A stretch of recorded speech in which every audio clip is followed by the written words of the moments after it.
You're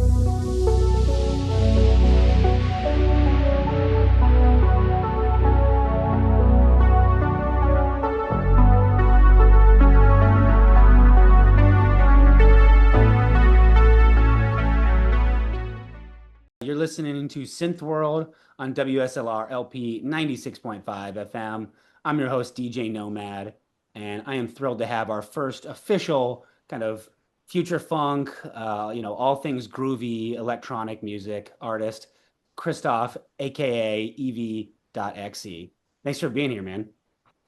Of course. Thanks for inviting me. I'm happy to go for it. I've not had an interview or done this kind of thing in a very long time, so I'm excited to be here. I'm excited to have you. And first off, we've got to figure out where you are. Just put you on the globe here a little bit. I know you mentioned beforehand that you're currently living in Japan. Is that where you're originally from? Definitely not. So I'm originally from Poland, but I've spent most of my life in Glasgow, in Scotland. But just over the last 3 months or so, I've just made a move to Japan. I'm here for work for now for a couple of years, and then I'll most likely be heading back to the UK because I don't imagine myself staying here long term. But I'm hoping it should be something interesting. Maybe it might give me a fresh wave of creativity related to my music, because I know there's a fairly large scene related to future funk and this sort of thing here as well. So we'll see what will happen. It might be interesting. Yeah. Well, so now you mentioned that because I know you've been releasing music for at least quite a while now. And you said, when you were younger, I mean, you look so young. How old are you? Just right now, are you like 27, 28 maybe? 24 right now. 34? 20. Oh, gosh, I was going to say you're older than me. So, wow, okay, so you were releasing some of this music when you were like a teenager, is that right? Yeah, so I released my album Remember when I was 17, if I remember correctly. And then my second album, Forget, must have been when I was 19. The stuff I've heard is excellent, and that is just so honestly incredible to hear that you had produced some of that music, all of it when you were like that young. That's incredible. And so we'll get down that a little bit. I want to come back to where you are for just a moment, because you are the first. I've interviewed artists all over, a lot of the world, and I continue to expand there. But you're the first person in Japan, first person in Asia, really. I know you've only been there a little while, but do you feel like, there's been any kind of impact on yourself, or like maybe how you feel like your music, your style at all? I wish I could give a more interesting answer to this right now, but I've actually, during my time here, I've been pretty busy so far. I've had a lot on my schedule. I've actually not had a chance to interact with the community here at all yet. So just because you're working so much, or? I'm working, I'm getting settled down. There's a whole lot of things going on, but tomorrow. Recluse. Sorry? Oh, I was gonna say, are you a little bit more of a recluse, if you will? Yeah, you could put it that way. But tomorrow should hopefully be the first time I'll be doing some DJing at an event, and I'll meet some of the people in the community. So hopefully this can kick off a trend in me trying to get things moving again, if you can put it that way. That's awesome. Yeah, that's so cool. And especially you're so young. I mean, you know, if you still feel the passion for the music and you have ideas, like you should let them out, because what you've shown the world so far is super promising. And I'm sure this time has passed a little bit where you've been a little more quiet. It's a chance to develop as an artist, and maybe you come back, but it's you're a slightly different ev.exi, right? Yeah, definitely. I feel like if I were to release an album at this point, the music might be very different, but we'll see what happens. As an artist, don't be afraid to do it. lean into it. I love seeing artists that I know change in some way, even if it's not like, what I saw coming or whatever. It's Yes. Mm. Well, we'll see what happens. That actually was one of the, I feel, difficult aspects of my artistic journey, which might be quite a big part of the reason why I kind of disappeared into the shadows more and more. so tell me, you're in Japan, you're a software engineer. What do outside of that's, work, outside of your music, what do what would I find Christoph doing on a Thursday afternoon or something like that? Or One of my things I've been doing, I've been getting like super into trying to learn Japanese. Mhm. Especially now it's useful because I mean I'm living here. Um, I have actually spent most of my time just like developing a game as well. Um, Oh, okay. so it's a whole it's a yeah I've been doing a bunch of stuff. Um, That sounds I like guess procrastinating from actually making music, which is what I should be doing. But there is there are projects I've been doing, and what kind of game are we talking? Is it like a mobile game or something that it's got to be like an indie kind of PC game, right? I'm guessing. yeah, it's like a little website idle game kind of thing. It's a idle RPG, let's say. Idle art, like I know what RPG is, but what is idle? Like your You know, like Cookie Clicker, one of those games where you just like you click a button and then you like watch it. You step back and then you have it in like a different tab while you do your work or something. It's one of those games that you don't really touch much. It kind of just plays by itself. So that actually is a good kind of lead into my, like the first question, a real big question here, which is, like where this kind of artistic journey started for you. Like, you're known for these really funky grooves, you're so catchy. Just, where did that whole process start? I was always kind of pulled towards music, but I used to always just listen to whatever my parents listened to up until I was 8 years old, 2008. We were just watching the TV, and I heard a Daft Punk song playing on some advert, like between the show, and I think it was Technologic by Daft Punk, and I instantly something pulled me towards it. Like I really needed to know what it was.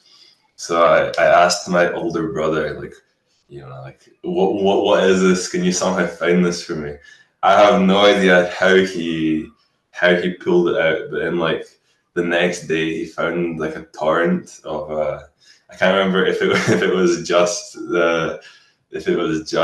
the one song Technologic or if it was like the whole Daft Punk album or something. But Uh-huh. then from that point onwards, like I went down this huge Daft Punk rabbit hole.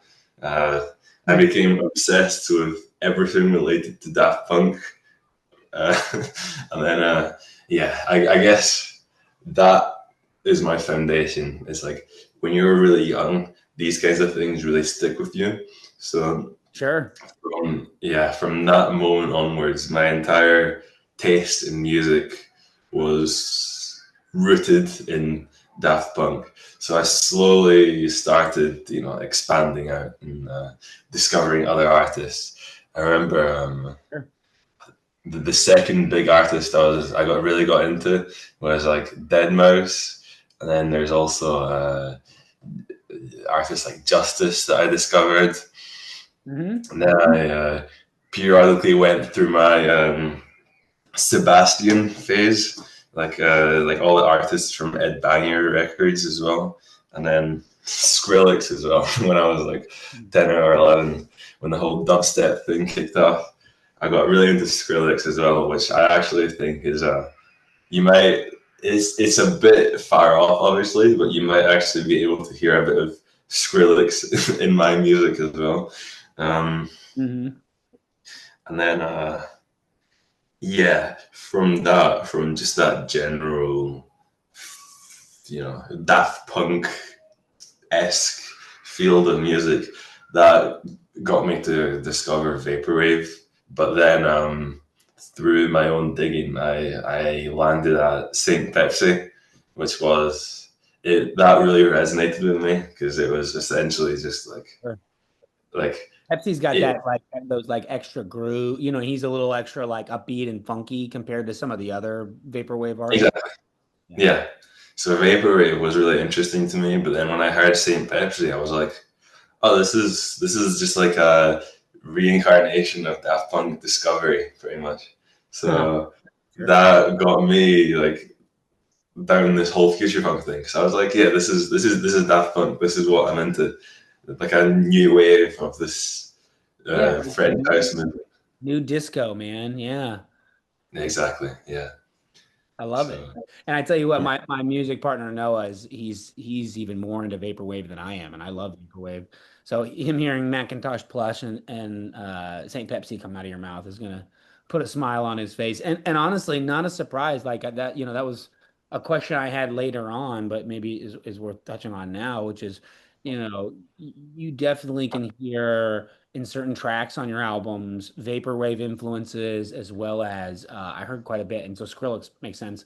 I heard quite a bit of glitch wave. Right. I have to ask you because especially being the first artist in this scene, I think I have less intuition about how you produce this stuff. So if you can just kind of succinctly give me an idea of like, are you using hardware synths? Are you using a lot of VSTs? Like, what's your kind of setup? What's your DAW you're using? Fully hardware. The only no, what? Fully software. Sorry, sorry. The only bit of hardware I have is a little. Well, I don't even have one right now. The only bit of hardware I ever had was just a little MIDI keyboard, and I hardly even used that at all. I never did any like recording stuff or anything like that. Mhm. So Do you have a I'm DJ all mixer? You like when you play sorry. when you play live shows, you're just doing like a DJ mixer? Yeah, I do the DJing when I'm live, but that's I've got very little experience in that as well. I am definitely Yeah. a producer first and a DJ. Like I can't even say second because like I'm not, Last. like I hardly know how to DJ. I actually this is kind of this is a bit of a tangent, but it was like really awkward. I remember I was playing a show in London, and so you get these two types of DJ controllers. You get the like ones that plug into your laptop, and you get CDJs, which are like standalone DJ controllers, so like Yeah. Mhm. not plugged into anything. And I'm pretty sure when I went to play that show, that was my first time like ever even seeing those CDJs, and like I got told I might have a chance to practice before the show, but then there's too much. Yeah, that happens all the time. That soundtrack goes Yeah, out the window. yeah, exactly. Too much chaos going on. So then I got on the stage, like everyone's like in the audience, like looking at me, and I'm just standing there looking at this controller, which I've never seen before in my life. I have no idea how to use it. That was that was like completely terrifying. I just stood there in silence for like 5 minutes trying to work out how this worked, and all of a sudden, before I know it, I have to play live. So yeah, I'm a DJ last, not even second. It's yeah, I'm not a hardware guy, and it's Okay. not it's not part of my setup or anything like that. But yeah, What about VST? What do you use for, writing your DAW? I started with music with FL Studio when I was like 11 or 12 or something. But by the time I started releasing my first music, that was all Ableton at that point. So Okay, cool. I've actually moved back to FL Studio recently. Actually, for most of my sims, just usually like quite simple, basic stuff. Like all most of my sounds are just like pretty like I think the simpler the better. Like square waves, well no, square waves, saw waves, that kind of stuff. Super basic processing. So the actual synths is just basic stuff. I did used to use Serum, but with that kind of stuff, you can honestly like use anything you want. But yeah, in terms of VSDs, I one of the things I do is like a lot of emulation of the old synthesizers. So in my music, you might hear a lot of like DX7, which is like the classic 80s FM synthesizer. Oh, yeah. Um, there's a lot of M1, Korg M1. Um, that's like classic 90s as well. And Yeah. Korg Wave Station as well. I think that's a slightly less popular one, but that's it's got a super good 90s sound to it as well. We've done a really good job of kind of like moving through a good chunk of like the beginning of your music career, but we haven't touched on your name at all, your moniker, which is ev.exi. Like, am I saying that right? Is that the right? Is that how you say it? Yeah, there's no way to say it, to be honest. Everyone says it. I've heard ev.exi, ev.exi, or you can do a hybrid ev.exi. Like Oh, okay. Ev.exi sounds cool. So, like, first of all, where does that come? Where did that come from? And yeah, what does it stand for? It's got to stand for something. Yeah. yeah. I, I always get asked this, and I never have a satisfying answer to give. I remember I was like 16 years old. I was getting ready to release my first album, and I just sat there with like a piece of paper at my desk, and I was like, right, I need a short name that has like the fewest characters possible, while still being able to Google it and not having any like real results show up. So, Oh, that's a there's good idea. actually, yeah, there's no meaning to it. It's a jumble of letters. I kind of just I let my fingers move and I just put in whatever and I threw it into Google and I was like, oh yeah, this is original. Let's go for this. Well, if you're listening, new artist trying to find a name for yourself, do that. I think Yes. I think it's awesome. And don't worry about it. That's totally satisfying. I have some artists who tell me they can't remember how they came up with their name. So you talked about how you maybe produce other styles of music. Have you ever released anything under a different moniker? No, I've not. I've always looked at these artists who are super fragmented and have like a million different aliases. And Yeah, sure. I mean, I get that there's this, some people have an artistic vision where they want it to seem like, it's different identities releasing this music. But oftentimes I see people saying like, oh, this is too different from my music, which I make. And yeah, like the only reason I'm releasing this under a different alias is because I'm worried that it's too different. I I disagree with that because to me it just seems like you're fragmenting your listener base and you're not getting your music out to as many people as you could be. And if you want to, Sure. optimize your growth, then that's probably not the best idea.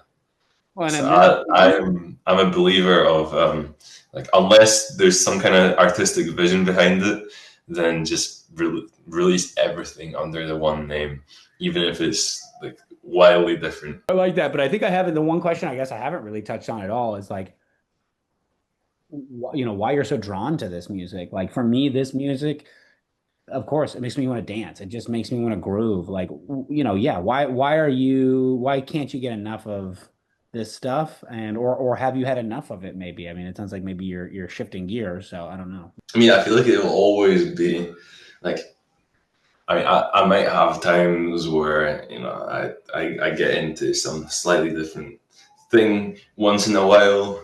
I might get into this kind of music or this kind of music, but I think fundamentally, this style will always be at my core. Like no matter where I'm currently at with my tastes, just because the fact that the very core of my music taste is Daft Punk and this kind of French house. And I guess I realized with this sample based music, it's the fact that you start with a finished product, like by using these samples. I guess the barrier of entry is a bit lower. Like it's easy to make something which sounds good um, without being like a pro producer. So maybe that's what pulled me in because like I realized I just started messing around with these samples, and I was like, damn, this actually sounds pretty good. Like it might be the first time I've made something, and I was like, yeah, this isn't just like uh, this isn't just like, you know, the song.flp or like .als, like some like project file. This is actually like an actual. This sounds like music. It sounds like a song. It sounds like what I would listen to, like from Saint Pepsi or something. So maybe that's what drew me into producing this sample based music more. It all of a sudden became a lot more realistic, and I could, for the first time, maybe see that maybe I can release music like this as well and not just be a listener. That's a great segue into my next question, which was about like your sampling process, right? I mean, you definitely have like some really amazing sample choices. I'm just curious, like, how do you go about finding those samples or like maybe creating them? And what advice would you give to someone who is like, trying to get into sampling in their music? I started just digging around more. I made most of my sample discovery from just digging around on YouTube, I guess. At first, often what I'd do is I'd listen to artists, like feature funk artists I really like. So, for example, like Fiverr or something like that. I don't know. And I'd listen to the original samples that they sampled the songs from, and I'd kind of use that as a starting point. And maybe I'd look at, you know, other songs from that same album or like other albums by those original sampled artists. Mm. Just dig around until I find something interesting.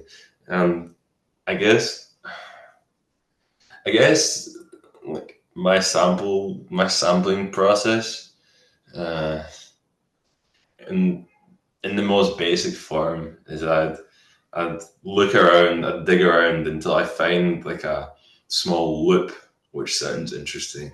So I don't like the idea of just taking a whole song and then like slowing it down or speeding it up. Like I think there needs to be a bit more to it. But usually what I would do is I'd find like, you know, like a bar or like a few bars that sounds really good. Like maybe it's got like a good chord progression behind it. That's Mhm. probably like the main thing I look for, like a good solid chord progression. And then so I'd start my project is just with that like Based bar off or of that. two. Okay, wow. Right? So you would start a song based off of that sample, the chord progression. Yeah, yes. I usually start with sample first, and I just start with like some good sounding chord progression in that song, and then just put that on a loop. You know, put some drums behind it, and then slowly but surely start taking that like section and then chopping it, and you know, replacing this bit here with another like nice sounding chop from somewhere else in the song until eventually by the end like it's all super chopped up and there's not really a point where I let the sample play out for any more than a second or something like that, you know. So So we have this big show coming up. I mentioned that to you earlier. And we are playing two waterfront dining songs. The first is Care, which I don't know if you remember that one. I'll be singing that song. Um, oh, and then the other one is a Tall Glass, which I really love. Whatever song you sampled for that is incredible. It definitely was something oh, in the early 90s. Um, the saddest part is, so I've been a huge fan of waterfront dining for a very long time, um, and I remember in 2018 when I played my first ever show, which was actually in Toronto. Um, yeah, I was playing my first show, and then I actually played like one of my unreleased songs from my album Forget. Well, it was unreleased at the time. Um, and I played one of those songs. Yeah, so the song Forget, it actually uses like a sample that I found from Waterfront Dining. I think from I think his song was called Dazzle or something. I can't remember exactly. Um, yeah, I played that out. I got the sample from Waterfront Dining because I was a huge Waterfront Dining fan at the time. And then like like like a week later, after I'm already home and everything's all said and done, I'm pretty sure I got a Twitter DM from Waterfront Dining, and he told me that he was there at that show. There he's he must be a Canadian then. Okay. Exactly. Yeah, yeah, yeah. And I was like so That's incredible. shocked because it was a small venue. It must have been like, like I can't put a number on it, like 30 people or something like that. It was a pretty like small thing, and there's a good chance I talked to him as well, and I just had no idea I was there. Like I No. was there. Yeah, I was with Waterfront Dining right there, and to me, Oh, that, I was annoyed because he was like my biggest inspiration, and without me even knowing, he was there in that room, like listening to me DJ. man, that's wow, that's incredible. Wow. Well, Waterfront Dining, I hope you get a chance to listen to this interview because you've got a huge fan of yours and just such a kind of like cool full circle moment. You know what I mean? I mean, I can't imagine the moment of recognition there when that you got that message just being like, oh my God, he was there. That's insane. Yeah, That's exactly. what would you say are like your, top three desert island ev.exi songs, right? That can't live without. ev.exi, as in songs made by me or songs made by other people? Well, we could do both, but I was thinking your songs. Like so, for Yeah. the listeners who don't have time to maybe listen all the way through your albums, what are Yeah. I can get them into you? Let's see. I could go with the most popular ones, but I don't know if that's the best idea to go with. Desert But, Island, man. well, let's start with Mode. That's, I Uh-huh. think, currently still my most popular song. I'm pretty happy with it as well. When I listen back to it, I'm like, yeah, this is cool. This is cool. Um, for number two, I'm gonna go with my song "Glass Mind" with Lavira. It's a song that's not on any album really. I released it after Forget, after those albums. It's a collaboration with a singer, Lavira. I think it was an interesting experience with me because I was able to kind of expand my horizons out a little bit. Work with vocalists, which is something new to me at the time, and Yeah. I think I was able to make some fairly interesting stuff with it as well. Um, so yeah, I like Glass Mind as well, and I think number three. This is going to be a bit of an odd one. It's not very popular, but I feel like to me personally, it's my biggest producer flex, I guess. Um, Okay. so from the album Forget, I have a song called Slow, and it's there's a lot of weird stuff going on there. I made that song essentially just as a big flex. So the song is in like a 7/8 time signature, which is kind of odd. Like you don't really get like electronic music that explores different tempos. That's not different time signatures very much. So I try to make something which sounds listenable and like a proper song while still being this weird irregular time signature that you can't really dance to because it feels like it's skipping half a beat like every bar or something. um, Hell yeah, I love that. Yeah, I don't recall Slow. I'll have to go listen to that one again. I mean, I listened through almost all of your catalog, if I'm not but mistaken. yeah, But there is one name that seems to come up quite a bit more than the other ones, and that's her, that person, Lavira. So I'm just wondering, how did that whole thing kind of come about, and why do you two kind of just keep finding your way back to each other? so I Uh, I don't know exactly how she got into the scene, but I was just listening to like some future funk releases around that time, and I just stumbled into a collaboration. Someone made a song with Livira. I was never really like the kind of person who like likes vocal music to begin with, um, Okay, sure. but then one time I listened to this future funk song that collaborated with Livira, and that was the first time where I was like for whatever reason, I listened to it, and I was like, this actually sound like these vocals sound like pretty good. It didn't sound amateur-ish or however to put it. It sounded like a proper, proper vocals. So I thought like this might actually be a cool idea to approach her and see if we could work on something together. So I did do that, and then we released the first song, "You Can't Run," and So really, yeah, I was just happy with how it turned out. Like to me, it is like I don't know, for whatever reason, just the vocals just sounded good to me, unlike a lot of the other songs, and that song did well. And I thought in my head, let's just keep making a few more, and then I mean, I wasn't releasing music very often at that point, but yeah, we released 3 songs in total, and I think by that point when we released the third song, it kind of decided to wrap it up, and we kind of packaged it into like a little small EP. It's just like 3 songs packed together. So I think the chapter has ended now, but it was quite fun to do this little mini EP kind of thing. Just to any producers who are who are thinking about collaborating with singers,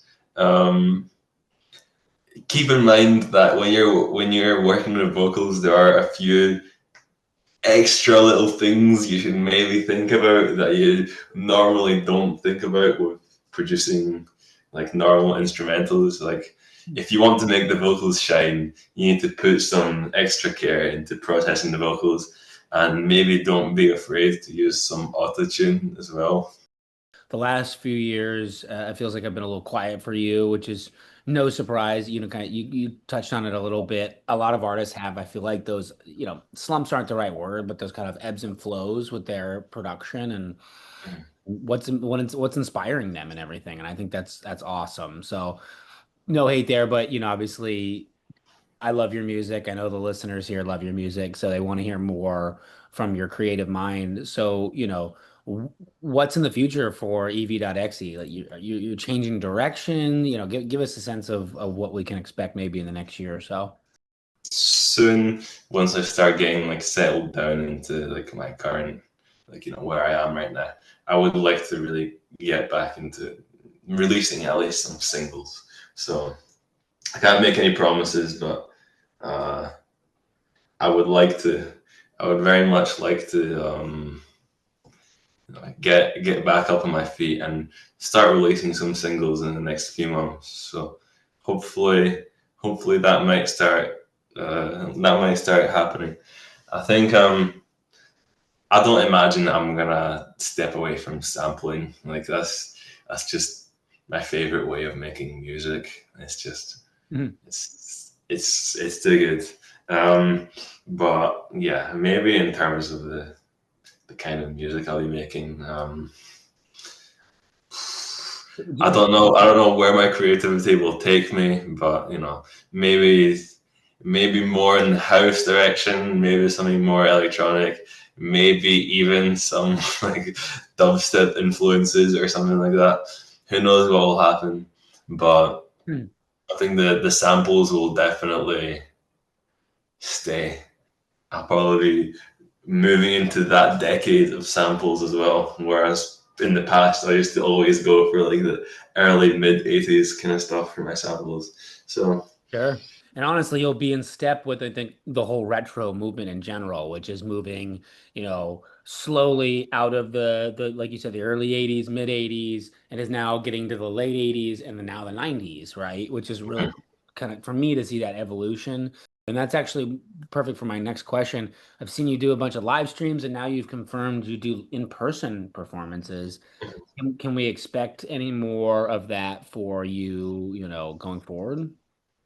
I do hope so. Yes, I will try my best. If I get invited to some live stream events, I'll try to participate. But I mean, right now I don't even have any equipment in this like where I am right now, so I probably need a bit of time to set myself up. But I also would like to start performing more. Um, I mean, I am in Japan right now, so I might have more opportunities to DJ events and perform, but it's most likely not going to be too relevant to anyone like listening right now. So, but we'll see. I'll try my best to get some DJing experience and play more shows, which I hopefully should have more opportunities to do when I'm here. So we'll see how it goes.